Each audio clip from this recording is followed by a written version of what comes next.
દોસ્તો, આજે એક સુંદર જ્ઞાન ચર્ચા ઉપર વાત કરવા જઈ રહ્યો.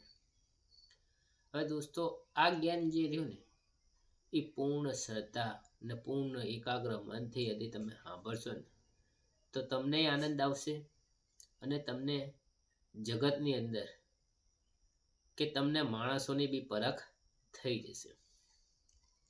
હવે દોસ્તો, જ્ઞાન એવું છે કે આજે હું તમને એક ભુવાજી વિશે ચર્ચા કરવા જઈ રહ્યો કે જે પ્રકાર મને શિવે જે જ્ઞાન લીધું છે અને મારી જોડે જે આત્મજ્ઞાન છે એના માધ્યમથી દોસ્તો હું મનની દૃષ્ટિથી જોઉં હું ને તો મને એક સાચા ભુવાજી અને એક પાખંડીઓમાં મને અંતર દેખાઈ આવે દોસ્તો.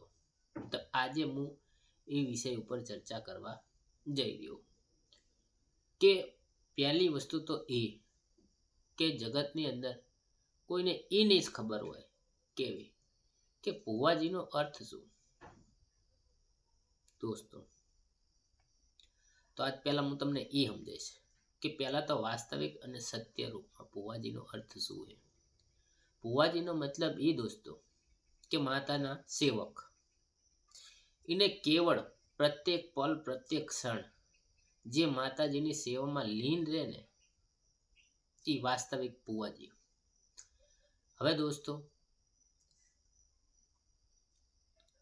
કે ભુવાજી જે રહ્યા કે માતાની સેવા જગતમાં હરેક જગ્યાએ માતાજીને જુએ ને એ વાસ્તવિક ભુવો. કેમ કે એને ખબર છે કે હું ભુવો બન્યો એટલે એનો મતલબ શું. તો એનો મતલબ એક જ કે જગતની અંદર એને ચારે બાજુ એક જ તત્વ દેખાશે. કોણ? માતાજી.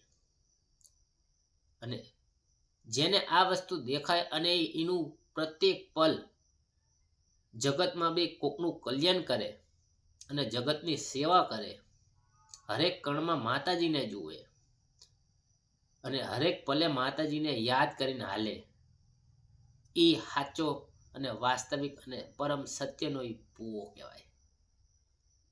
અને એ જગતની અંદર કોઈનું ખોટું કરે નહીં.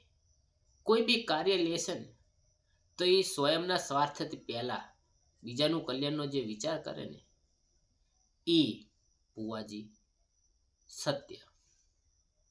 હવે દોસ્તો હું તમને એક વાત કરું પાખંડીઓની કે કેટલાય નામ માત્ર ભુવાજી છે. કઈ રીતે તમે જોજો, ભુવાજી બની ગયા પછી દોસ્તો એ કોકનું અહિત કરે,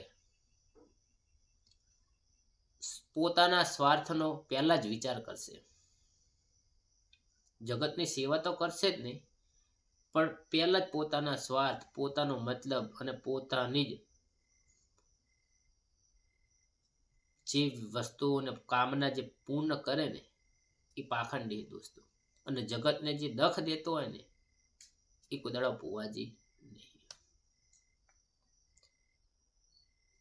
કેમ કે ખાલી કહેવાના માત્ર હોય ભુવાજી બની તો જાય છે દોસ્તો, પણ એને ભુવાનો સાર જ નહીં ખબર હોતી કે ભુવાજીનું વાસ્તવિક કર્તવ્ય શું છે. તમે જોજો એ ખાલી હે ને નામ માત્ર ભુવા છે અને શું કરશે ખબર? જગતને લૂંટવાના ધંધા કરશે. મને 5,000 હાલતો, 10,000 હાલતો. તો દોસ્તો હું તમને એ કહું કે તમારી અંદર અંધશ્રદ્ધા અને શ્રદ્ધામાં આ એક તફાવત જુઓ. જે નિસ્વાર્થ ભાવે સેવા કરે, નિસ્વાર્થ ભાવે જગતનું કલ્યાણ કરે એ સત્ય ભુવો. અને જે વ્યક્તિ પૈસા લઈને